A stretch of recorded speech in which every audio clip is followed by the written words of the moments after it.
So went into Belleville this morning and I got a pork leg. That's the price, $2.84 a kilo, right? So it's about $1.29 a pound. Came to $29.21. All right, and what I'm going to do is I'm going to show you how I process this so you can buy something like this and save a small fortune. Here, honey, can you hold the camera, please?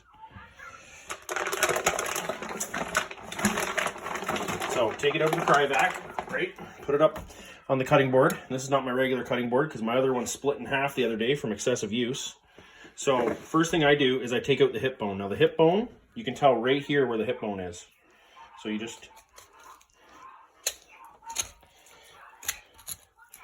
cut.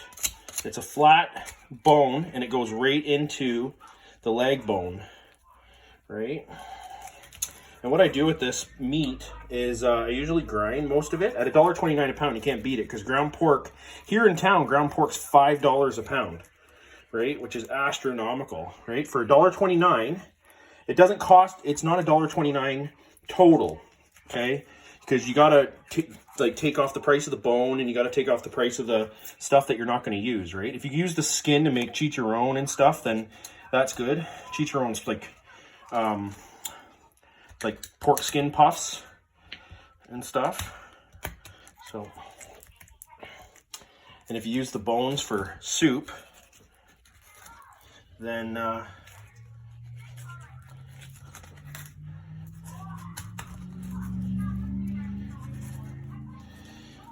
you so that right there, that's the hip bone. There's a little hole right there in the middle of it where my thumb's through. That's the hip bone. Now you can use this for soup meat and stuff. I'm still gonna take off the rest of the meat off of it, but that's pretty much the hip bone, right? Then what I like to do is split the skin. And you just split the skin like this. Now your knife's gonna get extremely dull. I just sharpened mine. And it's not a great knife. It's a Nella cutlery knife that I had purchased from Nella when I had my butcher shop. So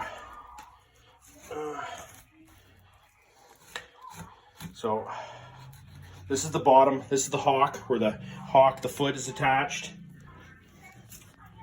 And you just keep taking the skin off. You go around it. Now, don't worry about going into the meat too much because you can always just skin the skin, right? So then you end up with like fat, because what you want to do is you want to put a little bit of fat through your grinder first before you grind your meat. So what it does is it lubricates the blade system. So what you do is you just keep going around the leg. Now people are like, oh, I can't touch raw meat in your house. I can't do this. I can't do this. Well, anybody can do this. You don't have to fear about anything as long as the meat stays above a temperature that is like, as long as the meat stays cold, you have no reason to worry about like bacteria or anything, right? So you get it. If you can't do it that day, you put it in the fridge, and then you use it when you have to use it, right? I don't suggest roasting this whole thing unless you have like a ton of people to eat it, right? See? Just keep going, pulling. Okay, there's one side done. You can make a football, or you can, whatever, chicharron or whatever, trim all the fat and stuff off there. Do the other side, and then there's just one leg bone to take out of the middle.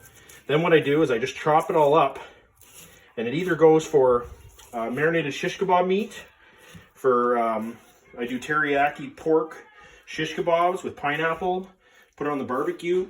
It's absolutely amazing.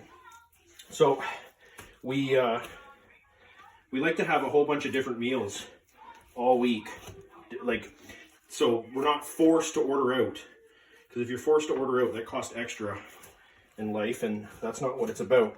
You want to have money for the extra things in life. You don't want to have money. You don't want to waste your money on fast food and habits stuff, because ordering fast food all the time becomes a habit. So there's the other one done. And then I just got to take out the hip bone, right? So right here, you can feel it. There's a bone there. There's a bone there. Like I said, the knife is getting dull quick.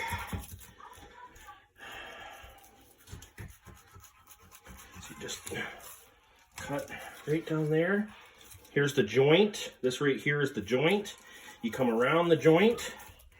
Try not to pull the knife. This is like extremely dangerous. Whatever you do, don't pull the knife towards yourself. I've been stuck in the stomach about 6 times. Then you go to the hospital and they're like, oh, how'd that happen? And there's an investigation.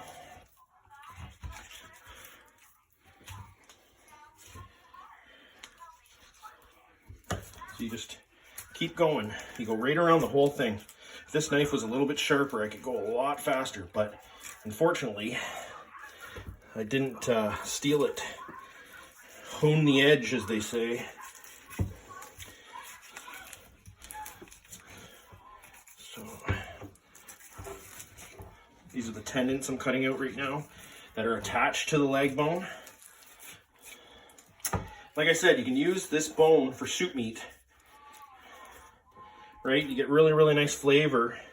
There's a joint right here, and you can just basically joint this thing and just cut it right in half. And it's the same for, this is the same thing for a cow, a pig. Does not matter what kind of animal. This is the same principle you do with every type of animal. So you just basically, you can strip this whole thing. This is technically a hip. If it's beef, it's a hip, right? So here you got your inside. There's the tip. Here's the tendon and stuff that's on the shank and stuff. This stuff's really tough and stuff, and when you put it through the grinder, you want to make sure that this is really, really small because it'll work your grinder immensely. So, but what I do is I just separate it all, and then I get it ready to grind. And then I grind it up and then package it in 1 pound packages. And then anytime we got to make like Swedish meatballs or peach balls or anything like that, or tacos or chorizo and eggs, this is how we do it, right? Or I'll make sausage. I make a lot of sausage and all different types, like honey garlic, and you can buy all the different spices and stuff, but like I cut up fresh garlic and I use fresh unpasteurized honey to make my honey garlic sausage. And I buy the casings. The casings cost about $40, and you can do up to 100 pounds for $40. And then plus the cost of the meat. But it's a lot better than paying $6 a pound for sausage, right? Sometimes you can get a deal, but not anymore. Not with what the prices are. So that's my video of how to strip a pork leg. Like, share, subscribe. Thank you.